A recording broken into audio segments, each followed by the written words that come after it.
What is up, everyone? This is your host, Eric Holtzman, and I want to welcome you to the Mindful Motion podcast.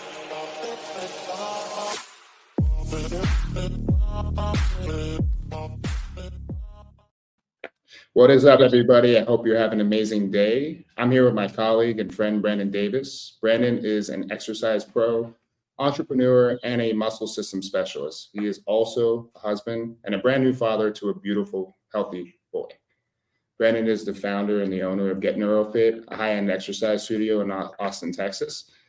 And in my opinion, Brandon is a brilliant muscle system practitioner and exercise professional. He helps guide people in restoring their neuromuscular function and health so that they can live their highest quality life. So first off, how's it being a new father, Brandon? Man, it's wild. Every day I see him, like, is this real? But it's been super motivating. I think it's really anchored me in to know what matters and what I'm here for. And just, I think the motivation alone is something that's amazing. But I feel like I was meant to be a father, and we're just really enjoying it. And time is moving fast. He's 5 months old today. So I'm just making sure to cherish every moment and enjoy the ride. Yeah, it's a big shift in lifestyle. I mean, you just have to rethink everything once you have a little one, for sure. No more, late night partying and like sleeping sort of takes a back seat sometimes. Before we jump into some of the nitty gritty stuff, I'd love to have you just kind of share with people how you got in, to the exercise industry, what led you down this path. Yeah, man. So, really my journey started as an athlete, and fortunate or unfortunately, I had some pretty serious injuries at a young age. I fractured my spine in ninth grade, kind of a freak accident. I was invited to a college camp, and a linebacker there was acting like he was going to tackle me and was going to stop and didn't, and just nailed me. And, it was like a prestigious thing to be invited to. So I wanted to honor that and not say, hey, this guy hurt me. So I kind of just walked it off, and then I knew something was wrong. And the guys in my family are athletes, and we just tough it out. And so I played that season, which I got moved up to varsity at the end of the season, which was, really awesome. Unfortunately, I had fractured my L5 vertebrae, and I kept playing. And when I told my coaches I just wanted to play baseball, they pretty much said, if you don't play football, you're not playing baseball. And verbatim, like, do you want to be a punk or do you want to be a star? So I wanted to be a star, and I had a lot of potential. But on top of that, I got way too strong for my system to tolerate, knowing what I know now. And it just led to so many imbalances and compensations, further injuries. By the time I went to college, which I still had a lot of opportunity to play sports, my shoulder, I tore my rotator cuff, I had neck issues, I had really messed up my pelvis from that. And so, also being a meathead, loving the physical aspect of lifting and moving, it's a big part of my life. I started looking for answers. Like, I know that I'm not getting the right stimulus. I know that I can heal. And, I guess the intensity of my injuries led me into some pretty, different fields. I started working with a physical therapist, and I didn't really get much of a result. Started seeing a certain chiropractor where I would get, okay results. And then on my path, long story short, I found somebody that did clinical kinesiology and chiropractic, and they pointed me to an MAT specialist. And then the rest is history. And that was, 2011, 2012. And then I just have been on this path since. So I started with posture restoration and postural therapy, became a strength coach, was working with athletes. And then just from there, went down the MAT rabbit hole, took RTS 123, and then was fortunately introduced to Greg Mack, and have just been blown away by the adjunct of really what it is, like, and what is exercise specifically on the table, and then just all of the options for somebody like you or myself that we can do. And I just don't think there's anybody doing what we're doing. Yeah, that story really resonates with me because that's very similar to what happened in my life. I played football, had a neck injury, ended my career, and needed to figure it out for myself. And so I think that's a lot of times what happens when people get into these more nuanced, more holistic approaches. Before we continue, is there any way you can bring the mic closer? Yeah. To How's that right there? Yeah, that's perfect. It was just kind of going in and out a little bit. Okay. So you also did recently a seminar in South America. I was just curious, what was that like, and what were you talking about? Yeah, man. So I was invited to speak on the physical body and just dialing in the pillars of health. So I spoke on movement, nutrition, and sleep. And one of my clients he's a high level psychologist and hypnotherapist. He's a very well known guy. I met him at a health event about a year ago. He used to be a dancer and had a ton of injuries, was in some pretty bad pain. And over the course of a year, we alleviated his pain. And so, I mean, he was like level 8, 9, and now he's like a 1 or 2 if it ever flares up. And so, as impressed as he was with me, he invited me, and it made me nervous speaking in front of 400 people. And so, I immediately accepted it. And yeah, we just jammed out on here's how to dial yourself in, and here's what you're missing from my vantage point. And here really just how we develop rituals for movement, for eating, to feel better, to empower ourselves, how to optimize recovery and sleep. And it was really cool. I spoke for 90 minutes and had about 20 or 30 people come up to me afterward. Yeah, that's an amazing turnout, and that's a lot of people if you're not It's a used lot to of people. public speaking. Um, I wanted to backtrack. Actually, you mentioned something when you said when you were playing football, you were too strong for what your body could tolerate. Can you kind of explain what that means? Yeah, so the force that I could produce was pretty freaky.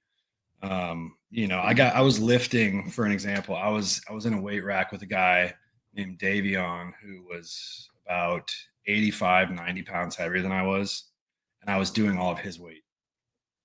And I mean, that's a big difference. I weighed at that time, maybe 175 pounds. He was probably 250. And just my ability to produce strength and force and torque and speed. But what I would notice is that after these intense lifts or playing, it's like my system would just be shot, and then being young and having a nervous system that at least somewhat manages it on the back end. I just did that. And I did not realize that I was putting myself in a hole. Like, why, when I am lifting this way, does my system just shut down? And I think it all just started stemming from that back injury. I had a pretty big imbalance and just learning about asymmetries in the body and just how the human is supposed to function. Like I was digging myself a hole, and it's no wonder that I tore my pelvis after that.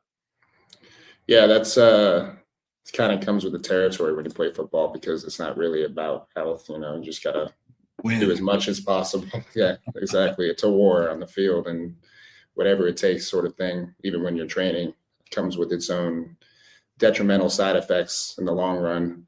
But thankfully, you found a resolution, at least to manage the damage you did and kind of restore yourself. So that's sort of why we're doing this, right? Oh, weird. Yeah. So I guess I would like to, touch base on a post you did on Instagram where you were talking about diaphragmatic breathing and breathing symmetrically. Can you maybe explain what you mean by symmetrical breathing? Yeah. So what I was really referring to is understanding our infrasternal angle and what that looks like with where our rib cage is oriented. And so you and I are looking from certain areas. We're looking at range of motion, looking at somebody's posture. Where is their weight, appropriating based on essentially what their brain is asking of them. And what I meant by symmetrical breath is that if someone's infrasternal angle of the rib cage is going out, and this is a hypothesis I was testing, is that they are using essentially an inhalation strategy for stability with their diaphragm. And the opposite side, if it's narrow, it means that they are using some sort of exhalation strategy that they're not necessarily aware of. It's just happening. And so within myself, with the injuries I had, I tore my pelvis and had a lot of trouble breathing properly after that, especially when I would exert force. I went through some courses and learned about that. And being able to load your tissues using your limbs, using your spine, so you can essentially oppose force while breathing. So it's almost like the test that we're doing on the table. We're checking it in abduction and the hip, but it's just being able to load in different positions. So if somebody is down here, and let's just say that they're laterally flexed and the rib cage is there, I test this hypothesis. So I'll do a test, see what happens when they breathe in. Do they get stronger or weaker? See what happens when they breathe out. Do they get stronger or weaker? And then pair exercise around that. And the human is meant to overall have pretty close symmetry side to side. We feel the best when we do. Obviously, we have organs and there's certain movement patterns that people have. But when you bring that about, especially utilizing breath, we come back online really quick. Okay, so that's why in the video that you made, you had some opposite movements of the arms going on to try to accommodate maybe a better, more symmetrical breathing pattern based on whatever that client's position is. Yeah, based on whatever their position is, and if their rib cage is down on one side, strategies that open it up versus the other side, and then being able to test muscles after the fact. That's what's really cool about what we do, is putting it to the test. Like, I see this is going on. You're weak in these positions and it's matching up. And if it isn't, we can also understand why.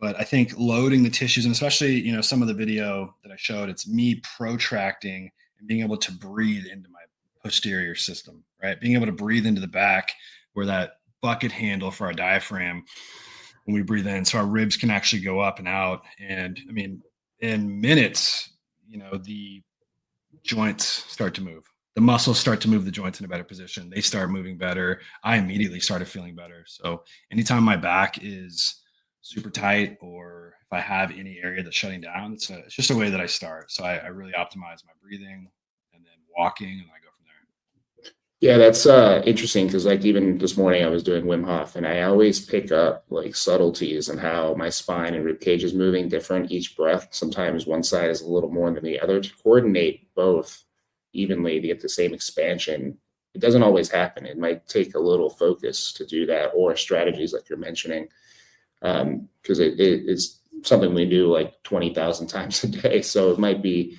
an important piece if you're dealing with back pain or some neck thing, or maybe. Absolutely. Yeah. And think about how our skeleton, our axial and our, whatever, our appendicular skeleton are stacked on each other. I think breath is such an easy way in to open up the diaphragm, get your respiratory muscles working, which are really just essentially these massive postural muscles that put us in a better position.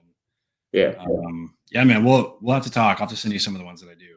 Yeah, for sure. I'd be interested to try some. I'm always looking for new things. As you're talking about this, it makes me think about something else you'd mentioned.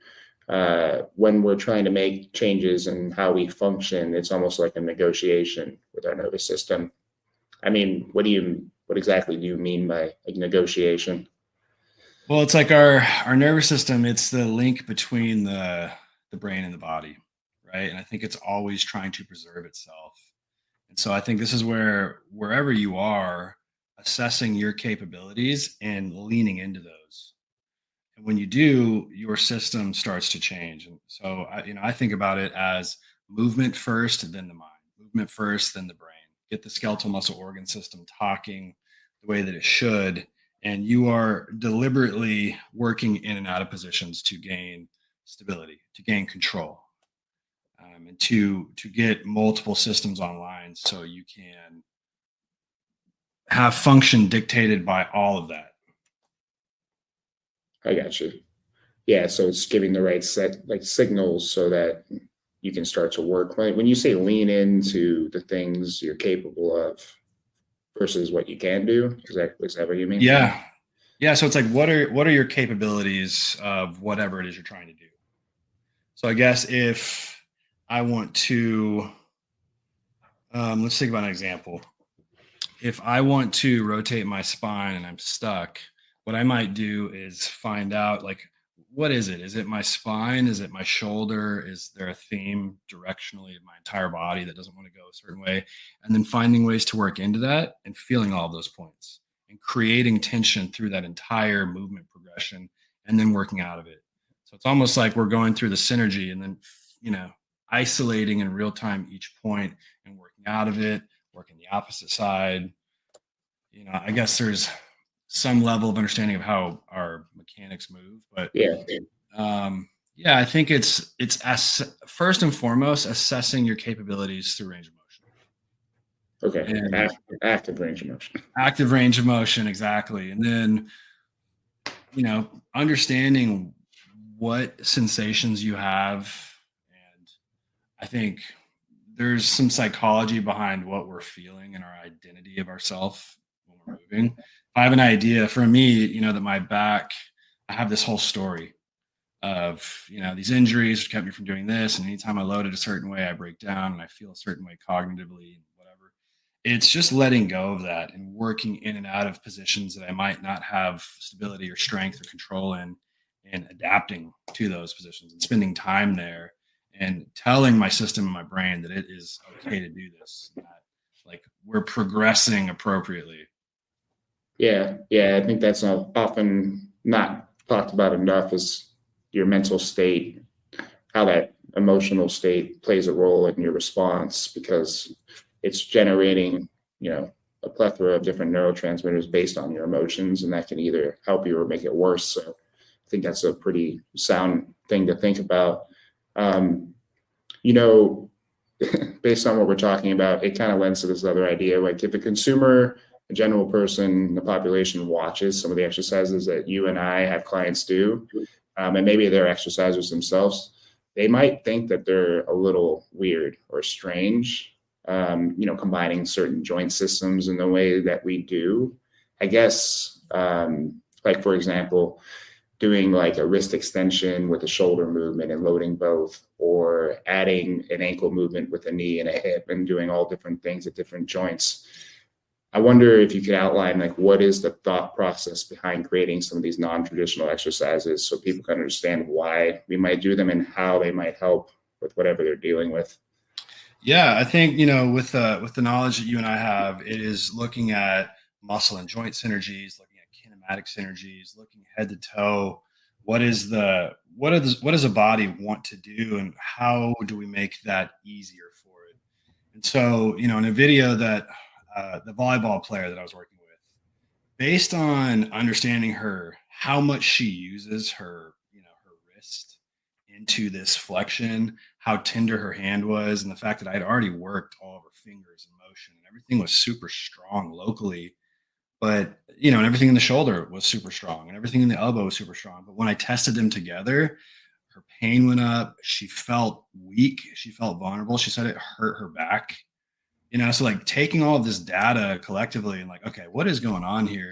I think that's where we're putting our complex systems thinking hats on. Like there's something else going on, and there is an inability for our system to strategize this progression together, this continuous task that it's trying to do.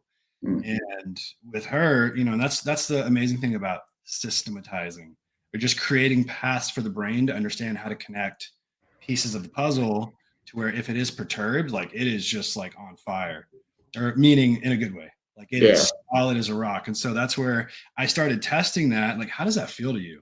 Does that feel good? That feels really good to me. That feels strong. She's like, oh my God, my back's not hurting now. It's like, I didn't plan on that, but that's kind of what we see, right? Okay, cool. Let's keep going. And we're just like marking on our whiteboard, like something to this. I don't know what it is. It's the way that your whole system doesn't want to do this thing together. And then even, she said like when she does that, she just felt gross. It's like, what, that to me is kind of the wild thing. But when we reinforced it, gave her shoulder flexion, which we had worked trunk extension before that, like all of these other pieces were really strong. But when we did that and then we systematized it and came back, everything was strong as a rock. So for people that don't know what systematizing is, can you just briefly explain that? Yeah. Not to try to use a buzzword, but just connecting wrist flexion with shoulder flexion with elbow extension. It's just doing an isometric where she's just opposing force into one motion while she does another task, right? Right. While she does something else. And so the brain is thinking of how to connect that. We're just Yeah. making it easier for that. Yeah, And that's then, sorry, go ahead. no, go for it.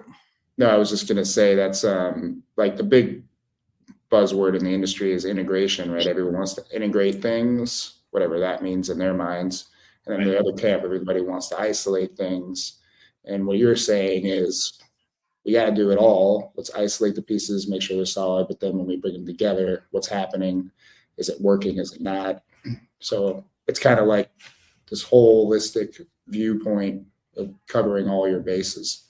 Yeah, we're looking at every aspect of the body. And I think, we understand that, all right, you have a theme where you're breaking down in isolation. And what are the integrated pieces, especially for whatever you want to do in life? If you're an athlete, she has a certain movement pathway. Let's reverse engineer all those pieces and check them. And then what isn't connecting? And then how do you feel? And so I think it's interoception, right? It's giving you an awareness of yourself, helping your brain understand where you are in any position in space, and then giving you agency for control. Yeah, it's funny you bring up volleyball because I had a volleyball client too, who I worked with for a long time. And it wasn't, we made marginal changes. He was feeling better. But until we discovered and I started doing the systematizing thing with his wrist and his shoulder, we couldn't get more range. You couldn't really resolve the thing that was there. As soon as we brought in like wrist extension, shoulder flexion, and some of those things that you just mentioned with your volleyball player, finally picked up the last little bit of motion he was missing. Finally started feeling better. And what's even wilder is he worked on his toes, which he has really poor quality control over. Like they're almost spastic. And he was working on his toes, his shoulder pain was starting to go away. It was the oddest thing you would never expect. So like this integrated system, you work on something that needs help and it starts to carry over in other places really far away. It couldn't be any further. The toes and his shoulders, like as far away as possible. I think that's so cool. To me, that's just like, it excites me because we're just kind of dipping our feet in the surface of understanding this, where like when we can run it, I think the way we do, where the sessions I'm having lately, where, it does matter where you start based on quality, based on range of motion, based on sensation. But at the same time, I feel like we can get there either way. We're just in real time testing and collecting data. And so when you look at a human being at this way, we're just engineering them to work better. So I tell my people in here, like, I'm just reprogramming, recalibrating, recalculating where you're at to give you access so you can do more in real time. How's that feel to you? Wow, that feels incredible. And if it doesn't, you can tell right away. So then we can just change, and so everything we do influences everything else. Yeah, that's kind of a lens to the next thing I wanted to just touch base on, which was this idea of the eyes and the ocular motor system and how that plays a role in our movement. Like what types of issues have you seen come up when people's visual system is not operating appropriately? Yeah. So, a thought that I have is just understanding how much tension the eyes control into the body and how that is, this idea of, and I don't even know how to say it in a different word, this temporal spatial awareness, your awareness of yourself in space, your brain's awareness of where you are, where all the data in our cells, these mechanoreceptors, these sensory organs, and how they turn over are all equating where we are with movement all the time in real time, and understanding that because we're made of all these inhibitory feedback loops, that where is it constantly changing, and what's one of our brain's system, whatever biggest strategies to protect us is, I think, by controlling the eyes, and when I really started getting into this, I had clients that head to toe couldn't go in a certain direction. It's like we would work this theme and they would have decent results, like, wow, everything is like really high quality, but they wouldn't necessarily feel better, or they wouldn't be able to progress some of these positions mechanically, some of these movements with weight or force. Like they could have some adaptations, but like, I don't know, man, I'm still dealing with this same feedback, sensation, pain, whatever it is. I can't seem to break this plateau. But when I started playing with the eyes and giving people movements and progressions for them to work with, I started seeing that everything was holding. And like, for instance, I worked on a guy who's like world champion jiu-jitsu. He's a massive dude. He works with a lot of different people. I mean, this dude is like the dude in jiu-jitsu. And when I first saw him rolling on the mat, I noticed that he did not want to bring his left side back at all. Whatever he did was go to the right. He just went to the right every movement. And it's almost like it reminded me of like Zoolander.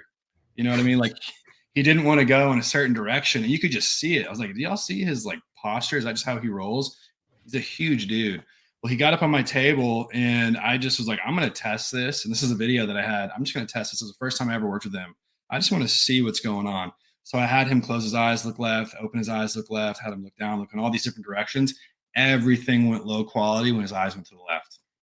So I was perplexed. He didn't want to rotate his spine to the left. His pelvis and his spine were both trying to fix him in this kind of right fixed rotation this way. So he was kind of like right rotated, left side elevated, head was cocked here to try to give him some idea of going in this direction, I guess, even the way his feet were. And we just reinforced shoulder abduction with his eyes going left. Gave him some exercises and essentially just did isometrics. And then I had him just do some things with his diaphragm.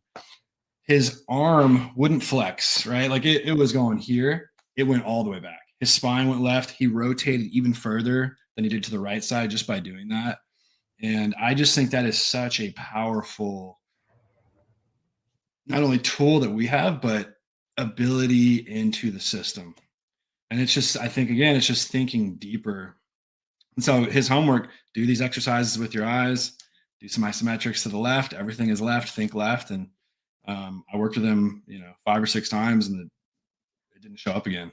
And those changes probably happened immediately the first time you did them, right? It was right away. Like we could have worked on him on the table and loaded his system and probably got some opening, but I mean, it was freaky. I mean, he's here and then his arm is all the way in flexion. He could extend, he could turn his head all the way. Like he couldn't even turn his head to the left. Everything was going to the left. So what kind of examples of exercises would come up in this client's situation? So what I had him do first is I had him start with what I felt like he needed on that side. Like he needed to anchor himself kind of in the sagittal plane and extension. So I had him sit him on a table, breathe into the diaphragm, hold up to the left. I had him do that 5 or 6 times, and then we loaded it with weight. Had him do that. Then I had him just do some rows where he's rowing and turning his head to the left and giving him, an idea of like, this is where we want to be. Then let's do that and close your eyes and go to the left. And then I had him go into shoulder flexion. And as he did, head up, eyes left, just kind of doing all this stuff. And yeah. And then I just, with his eyes in general, just had him, I want you just to sit there and look to the left. And I want you to look up. And then I want you to look down. And then I want you to look to the left. And I just started giving him an ability to go into that. And that was kind of his homework, and it seemed to help. Yeah, so it's basically training his visual system, his brain, to get more assimilated to looking left and getting back to some degree of symmetry. Was it hard for him to do the left looking thing, or did it like mess things up? Or I mean, I noticed like so it was after that, the first session he came in to see me, like everything had opened up, but we still had to kind of reconnect some pathways with his eyes going that way, but it just seemed to hold. So I don't know, and I don't know if that's going to happen with everyone, but yeah. And is that a concussion or is there something else going on? Right. I mean, that was my next question, is what are the causes for disrupting this in the first place? So, I mean, I can tell you from experience with, I had a wine rack fall on my head last year. Yeah, unfortunately. And I had 3 bottles of champagne from about 25 feet up fall and like land on my head to the right and back. I mean, it was really bad. Like it hit my shoulder to the point where it has some degree of separation that I've been working with. And in getting work on myself, I've noticed that there's a interesting thing where I don't want to go to the right. And it just seemed like it cascaded down into my system. And so working with that and getting work done and getting the ability to do that again, my sensations went down a ton. So it's like, what is that, right? And there's obviously some sort of protection. Yeah, some head trauma that's shaking something loose. keeping you from going places you don't have any business going in until it's covered. Yeah. Yeah, that makes sense. I mean, we're always trying to survive. So if we have something traumatic happen that potentially your body sees as a threat to its existence, that might alter its function until you give the right signals. Um, this is a good segue into the idea of symmetry, because ultimately that's what we're talking about is like, well, we're not symmetrical right now because we can only go one direction. And Yeah. obviously symmetry can cover bases from the visual system, vestibular system, auditory, skeletal, muscular.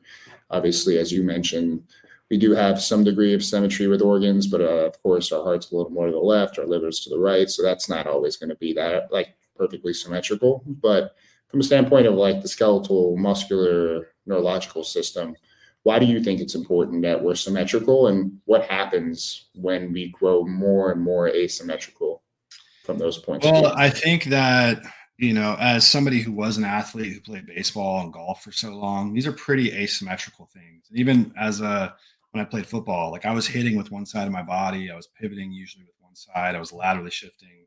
I could do both, but like there was a dominant movement pattern that I had. And those limitations carried over. And when that is something I've had to work with, I don't operate as well when I have those imbalances, because you literally think about it like shoes wearing out on one side versus the other. You're getting play in a certain area of your body that you're not evenly. And if it's not evenly distributed, not only do you lose, I think, potential access to positions over time. By the way, our cells turn over in information, but you you form peptides and bonds to rely on certain areas. So it's like your rate of force gets lower in certain areas, gets higher in others, which causes a type of imbalance or compensation. Your ability to resist fatigue in certain positions, which is, I think, symmetry is this idea of longevity. You can use energy systems evenly. Your brain can strategize on demand and put you in any position or plane of motion or configuration. You're going to operate really well. I think it's a direct reflection of your nervous system's health. And I think also, there's a lot of talk about posture. And what I think it is, if it's the position that you move from and you have muscles that are, there is always some level of control posture, but what muscles are shortened? What muscles are we relying on? They're contracting. What muscles aren't? It's like that uneven distribution is a direct sign over time of how well you're going to do. And then even on top of symmetry, like what are these adhesions in our tissue and why do they show up? To give us some sort of extra support, which then on a deeper level, it's like what all of this is affecting neurotransmitters, how we show up. We are meant to be these stacked individuals, and our circumstantial use is we don't want to necessarily take away our ability to rely on our strong points, but we want to have pretty even distribution so we last a long time and feel good while we're doing it. I think we feel the best when we're symmetrical. Yeah, that touched on some things that you don't hear about often. Everything in symmetry is typically postural, and that's fine, but that's such a small component because like we don't stay still very much at all. Posture is changing depending on the demands and the situation.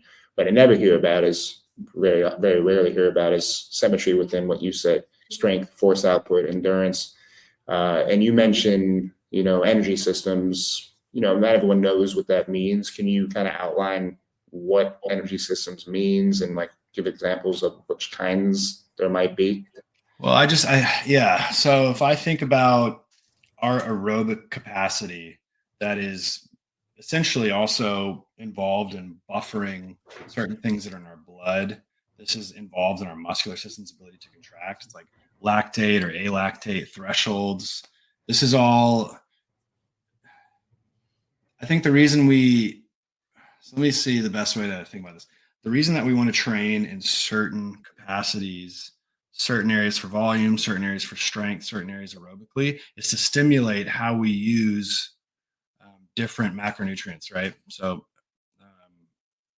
glycogen, right? How do we use sugar for fuel? How do we use fat for fuel?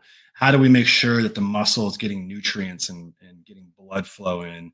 When I think about energy systems, to use mitochondria, right, by way of ATP and all this kind of system that we have. It is,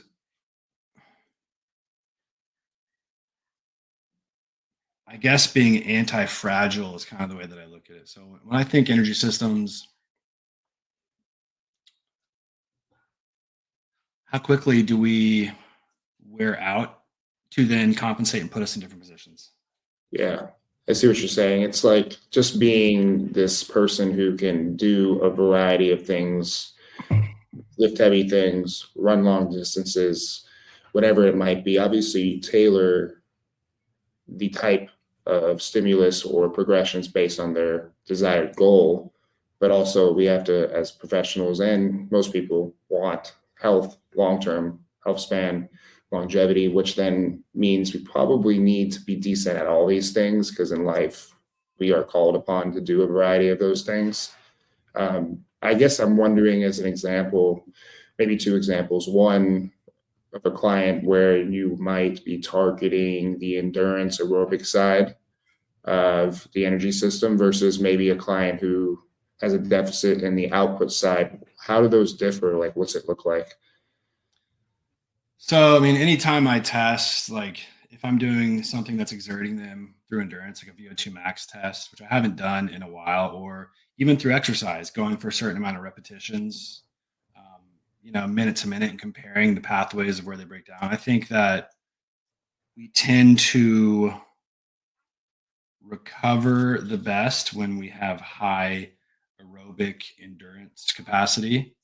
We tend, and thinking about the fibers that we use there, the different types of muscle fibers that we have. When I'm thinking about output physically, I'm thinking about them working in and out of positions and seeing where the movement pattern or progression might break. Does that make sense? Yeah, I think from a standpoint, aerobically, you're talking about taking them through a longer excursion and maybe that how that lends to recovery because of their ability to produce specific compounds in their bloodstream that might lend to that ability Yeah, to. or just let's just say like somebody using that stand up erg skier. Yeah, Like I've had people do that. We're going to go for 1 minute to the max. That's a different type of yeah. muscular endurance right there versus doing some zone 2 training for an hour and a half with like a Hmm. vest on, versus slow and controlled with good form doing a bicep curl for a minute with a certain weight at a certain effort. Yeah, that's funny because you're just kind of touching base on something that is not really well talked about or understood, I guess, in the general fitness industry. Is that everyone talks about you're either in aerobic or you're anaerobic, like they don't cross over, but in reality, you're always in and out of both throughout any excursion. You're never just one or the other. And so, like every one of those things you mentioned are probably tapping into both of them, but which one is more emphasized? Like the skier thing, all out, people would say that's anaerobic, but it's got minutes, so you're probably a little bit aerobic too. Bicep curl, kind of a little bit of both, also, right? Versus zone two, pretty much aerobic more so than anything. It's interesting. Everyone always wants to be like black or white, this or that. It's like, it's not really how the body works. It's always a crossover. Yeah, I agree. I think it's the more that I've learned about this, like I took the certification last year and I'm still learning, but um understanding how to condition the system to tolerate more stress. It's not just through weightlifting. It's having the back end taken care of as well. So how much blood flow do you get in certain areas? How long can you last, in certain positions, and understanding these different zones, they contribute to us using kind of what we alluded to earlier, these energy systems differently, which is all just your threshold to tolerate all stress and Yeah, force into the system. When you have a very high threshold, when your nervous system is working and when your body is in a good position, I think everything else, like that's where we are at our optimal. We can function at a high level. We can thrive. We can do what we're meant to do while we're here. And I think, not everything is meant to be like, I have to feel good all the time, but I do relate to, I at least want sensation wise to feel good in my body. Yeah, me too. That's why I'm in this field. Well, that and obviously to help people do the same. But right before we jumped on here, you brought up a question for me, and you brought up this idea of range training and this maybe popular thing that's resurfacing. Without me explaining it, how about you jump in and kind of tell the audience what you've been seeing and what range training is, and then we can just kind of go from there. Well, I think without knowing it, people understand what their active range of motion is. It's like, hey, I can't get further than this position. So why don't I potentially shove myself where I can go further and then start working out of it? And what I don't think that certain people, especially even some clients I've worked with that have done this, is that they understand how quickly the body inhibits based on demand. And that you might be down regulating one thing to build up another. And so I think there's this idea, I've heard people say, well, range train, you're gaining all this range, but we have structural capacity for this. And I think where you and I come in to range, always understanding that, yeah, we should train through an available range of motion that we have, work in and out, and we can get progressively stronger, either with heavier loads or overstimulating these positions. And then you feel better and operate better because it's like we said earlier, everything influences everything else. Where I think there's just, some well-intended people, but maybe misinformation right now, where if you are statically shoving yourself into positions, great, look at me, now I can move here, but now I have zero control. And if I'm not loading myself in a super heavy way or slamming somebody with football pads, I might be like, oh, this feels okay. But what is going to happen? That tension doesn't go to the ether. That tension goes to other areas to try to down regulate. So if I was, So, can you explain that a little bit? You said you're inhibiting one thing and potentially upregulating another. Can you be a little more concise or give an example of like some tissues or the position and what might be happening? think about shoving we talked about joint capsule earlier. Think about if your shoulder is flexed and you're on a wall and you're just taking it back as far as you can, going into Overhead. the wall. Yeah. And then from there, I've got no control, and then shoving your arm back in the wall and holding that. What muscles did you potentially inhibit? Right. And how do you know? Yeah, you wouldn't really, I mean, you can take a guess. You won't know how the system's going to respond until you look. Could be a variety of 30 things. Who Yeah. And knows? so if you don't know, and I think a lot of these exercises aren't tailored to the person. Like they're not, you know what I mean? They're not, there's no prerequisite understanding of where you currently are. What are your current capabilities? Have you done a thorough assessment, understanding the dynamics of how your body works together and all of these systems we're talking about, which is something I've been working with is called the physics of you. Like really what makes you thrive, what breaks you down. That's what I call it. This is the physics of you. This is your data. This is who you are when you're stressed. When you break down, this is where you go. This is your pattern of how your system relies on its own strength. You're always going to revert back to positions of strength where your brain knows that it can protect you. You can procreate, you can hunt, you can fight, you can flee. You know what I mean? You can Mhm. operate at least for a short time. And I don't think that there is this thought process. And I think it's just looking at somebody that might have a certain amount of mobility or flexibility based on their structure, Mhm. potentially. And then they're doing these cool looking things, but what are you down regulating? What other pieces of this puzzle are you potentially sacrificing to gain this movement? Yeah, to gain this extra 5 degrees of shoulder flexion or something. And you know what people always say, especially ones that haven't had a problem or an injury like we've had or aren't dealing with aches and pains that are chronic, they always say, well, it doesn't bother me yet, is what I would Yeah. say. Yeah. It's like, you really, just because something doesn't hurt doesn't mean it's the best thing to do. And at some point, it might, as you're saying too, the back specific shoulder motion, you take it that far consistently over time under stress and forcefully, you might actually end up growing bone or bone spurs or end up tearing something. And it takes hundreds and thousands of repetitions of that before it might happen. But why even do that? For what? Yeah, yeah. I'm sure you can get some cool things out of certain certain inputs. It's like this idea of Davis or Wolff's law, tissues remodeling based on demands. But like you said, do you understand what that is? And it's like, you're good until you're not. Mm. I And when think, you're not, it sucks. and when you're not, it sucks. And yeah, I have several friends who have never had an injury, never, they didn't put their body to the test like you or I may have. And so it's like, it's all good. But the way that I see them train, it's like, it's just a recipe for, for like what's coming. Okay. Mm. Yeah, that's a very real thing that I hope people hear. I mean, I guess, just changing directions a little bit. We deal with a lot of people who have pain or aches, things, sensations they don't like. What is your approach or perspective on when someone has pain somewhere? Maybe not necessarily the cause, but maybe if you want to touch on the cause, but like, how do you think about pain in the body, and how do you view exercise as a Like if potential? somebody just comes in to see me.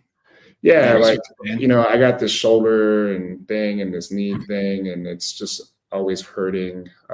Not to the level where I need to have surgery or anything of that nature. Like, it's someone it would be useful to exercise, but I just wonder what your framework is in your mind when something Yeah, I like think I that. think pain is there to get our attention.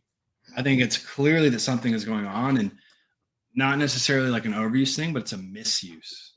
Right? There is some sort of misuse happening that we can't seem to figure out. And I mean, I completely listen and understand people's pain points, but I want to see how all these other pieces are contributing. Okay, if you're coming into with a certain type of shoulder pain, we're going to look locally at your shoulder, but what is the neck doing? What is your spine and thorax doing? Where are your hips?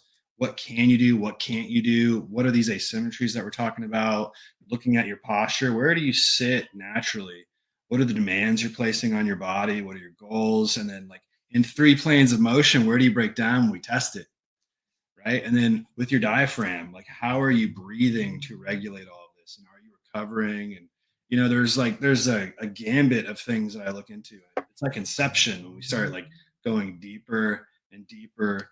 But I just see pain as, it really is a check engine light that something materially, biochemically is going on in that.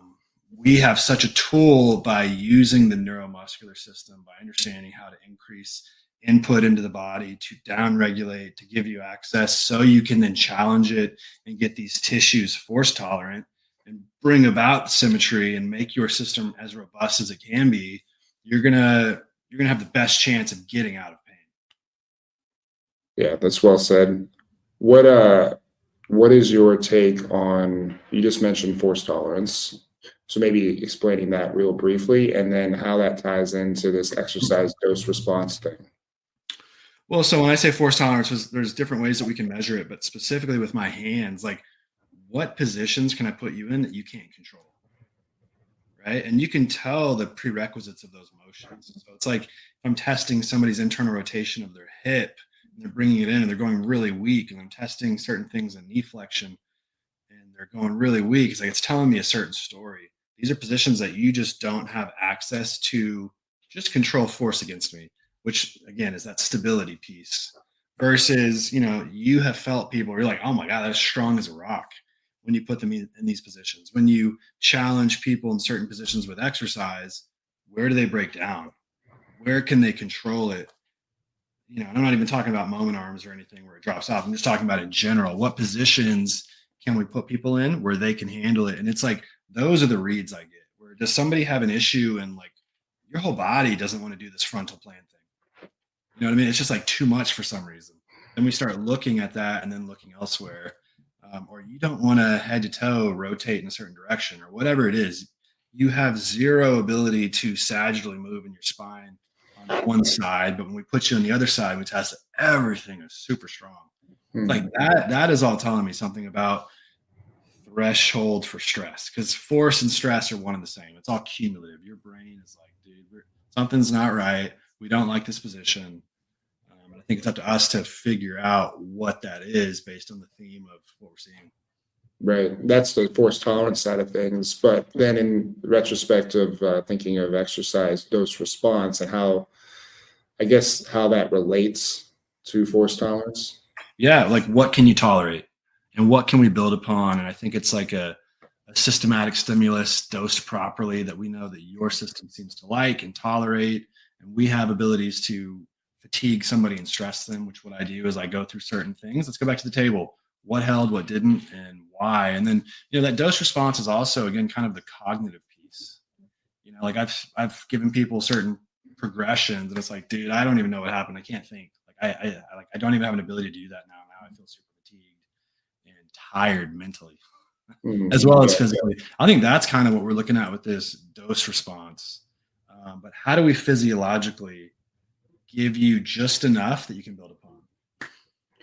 Yeah, doing what you can and how something you can recover from to move forward from there. Like I had a client, like I mentioned, with ocular motor issue, looking left was a big problem, still kind of is. When we started, she couldn't handle much of any force, like the same amount of weight. She's in her 40s, same weight that a 90-year-old might do. It was causing problems. And it took many, many months to get to the point where she could do like a decent, appropriate weight you would need to do to get a normal response from an exercise. So, like, if you're struggling out there, and you think you need to be doing more, that might not be the solution. You really have to probably dial things back to go from a place where you can actually adapt and get better. Sometimes it's way, way less than you might think. That's hard medicine for people to take sometimes. Yeah, yeah. Well, especially for people like us who, play football, like men, especially guys, like we just think that we're bulletproof, and the reality is we're not, especially as we're getting older. Kids, stress, finances, like it's a lot, Um, I'm curious, is there anything new or interesting that you're exploring at this time?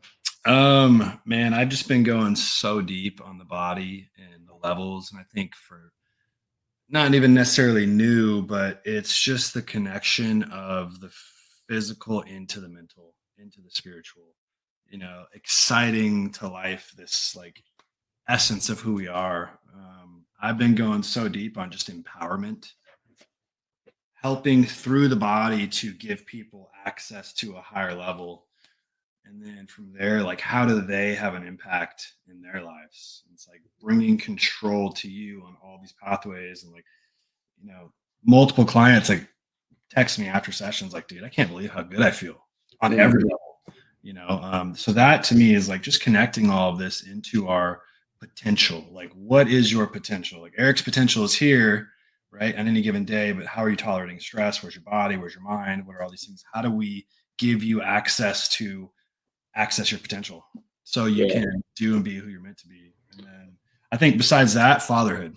Like, Yeah. man, just I'm going deep on it. And it's just like every day I see my son, I am just more excited and more in love and more checked in and anchored to kick serious ass and not play small or not not dim my light, or maybe just certain things where in the past I might not want to take that opportunity in Mexico to speak in front of a large audience because it's like, Yeah. oh, I don't know, I haven't really done that. So like taking that, like, I'm doing it. Life is short, and I think there are no limits. And so when I look at him, I'm like, dude, I want to build the life that I know that you deserve, that I deserve, that we're all wanting. Yeah. Yeah. You're bringing up like a real holistic and a real true integration of the whole system, which is mind for sure. It's huge. And then for those who believe in the spiritual side of things, as myself, I do. Very important.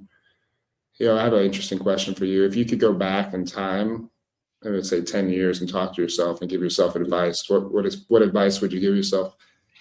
That's such a loaded question because, like, would I change anything? Because I think the struggles I've had, have shaped me into who I am. And I might not have the people in my life and the events and the experience to play and lean into, but I would just tell myself to enjoy it.